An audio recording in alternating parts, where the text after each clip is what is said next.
Carolyn Takla is a London-based buying agent, and the founder and managing partner of London boutique property consultancy The Collection LLP, based in the upscale central London neighbourhood of Mayfair. She's also co-founder and director of 1.6, a luxury London development company. Ms. Takla has worked in the London property market since 2002 and founded The Collection in 2009. We caught up with her to discuss the something for everyone nature of London real estate, the charm and financial appeal of a prime resale property and more. Christie's real estate chief pinpoints the safest markets in the world. Mansion Global, describe your dream property. Carolyn Takla: I don't think it actually exists. It would be in the middle of London, with beachfront views. But my ideal home would be somewhere really comfortable, where I don't feel like I'm scared to touch anything, somewhere where I can come home and unwind. My favorite homes have always been the ones that are comfy and cozy. MG, do you have a real estate property that got away? CT, there have been two. A very large apartment in West London that was dirt cheap because it was probate. At the time we couldn't afford to do it and do the renovations. I still think about that apartment, actually. To get from my house to my mom's place, I have to pass that apartment building every day, so there's extra salt rubbed in the wounds. The other one was a townhouse with a self-contained flat on the first floor, and that was handy because I could have a nanny there. The sellers chose not to sell, but I think in retrospect, the house we got was better. More functionality, aesthetics, individuality are keys to luxury, says famed Dutch architect MG. What does luxury mean to you?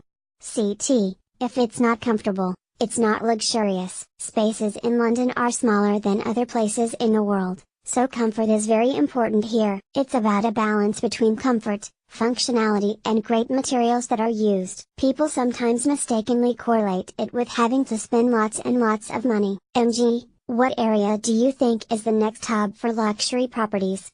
CT, Mayfair. Actually, for a long time, Mayfair was really overlooked as the poorer cousin of Belgravia or Knightsbridge, and it's not as lee as Marylebone. Because of office blocks, it had a cold and transient feel, but in the last few years it's seen regeneration. There are 3 high-end developments happening there. You can buy for £2,000 to £3,000, $2,779 to $4,168 per square foot in Mayfair, and in new developments, it's more like £5,000 to £6,000, $6,947 to $8,336 per square foot. More, Los Angeles broker James Harris on bulletproof neighborhoods, zoning changes and more. MG, what's the biggest surprise in the luxury real estate market now? CT, the biggest surprise is that buyers of multi-million-pound properties still go without a buying agent and without advice. In no other scenario when you're looking to make a substantial purchase would you try and do it without an agent. In the States, they've nailed it. Here, there's too much reliance on an estate agent who's working on behalf of the seller. It's changing, but it's slow, and because they're not represented by someone, the buyer ends up paying a lot more. The London property market is quite opaque. There are nuances you may not understand as the buyer. MG, where are the best luxury homes in the world and why? CT, London. Miami gives us a run for our money, though, and Miami's interiors have come a long way. The reason London is so great, in my humble opinion, is because we have some of the world's best designers here. Made in Britain has cachet. There's also a variety of different types of property. It's not a homogeneous landscape at all. If you want to go ultra modern you can, if you want to go traditional you can too. The only thing we can't offer is great weather, but we can cater to anything else. You're also buying into heritage, schooling, all the amenities that London has to offer. More, designer Charlotte Moss thinks homes have gotten too big and ordinary. MG, what's your favorite part of your home?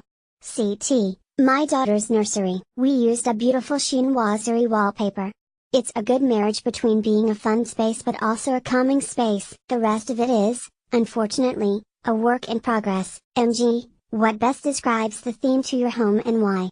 CT, work in progress. The thing I loved about it when we bought it is it's an old house, built in 1888, and it still retains original period features. Fireplaces were in place, the servant's calling bell was even intact.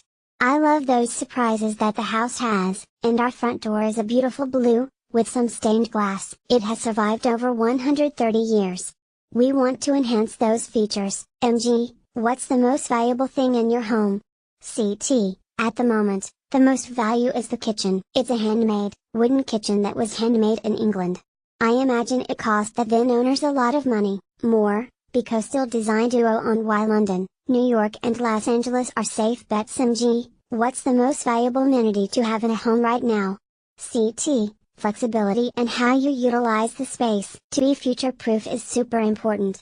Having foresight to understand how the space needs to adapt when you and grow into it, that's the most important thing. But more specifically, utility rooms are making a big comeback in the UK. Traditionally you put your washer and dryer in the kitchen. But people are now wanting to migrate away from that. Office sheds are popular, too. They can be used as an office, playroom, or workout studio. MG, what's your best piece of real estate advice? CT, people tend to economize where they can, and often that comes to their property lawyers. But you shouldn't scrimp on those, they're looking out for you, checking out that titles are right, and buying a home is not just an emotional decision, it also has to be a robust financial decision. Is there a profit possible there?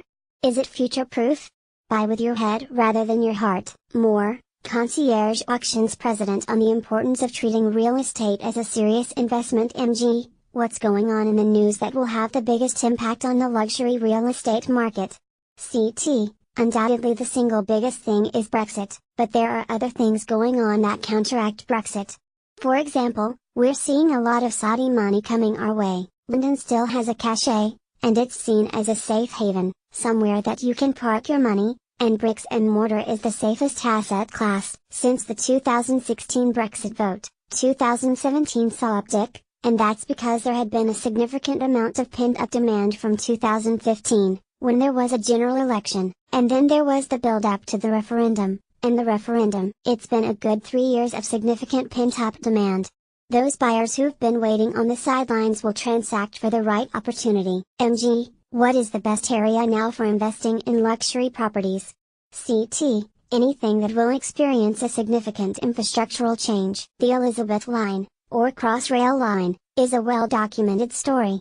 One needs to examine those points, and pinpoint areas that have other good infrastructure, good schooling, good parks. Crossrail 2 is under consultation. Those routes have to be examined carefully. More, click to read more. Luxury real estate professionals share their insights. MG, if you had a choice of living in a new development or a prime resale property, which would you choose and why?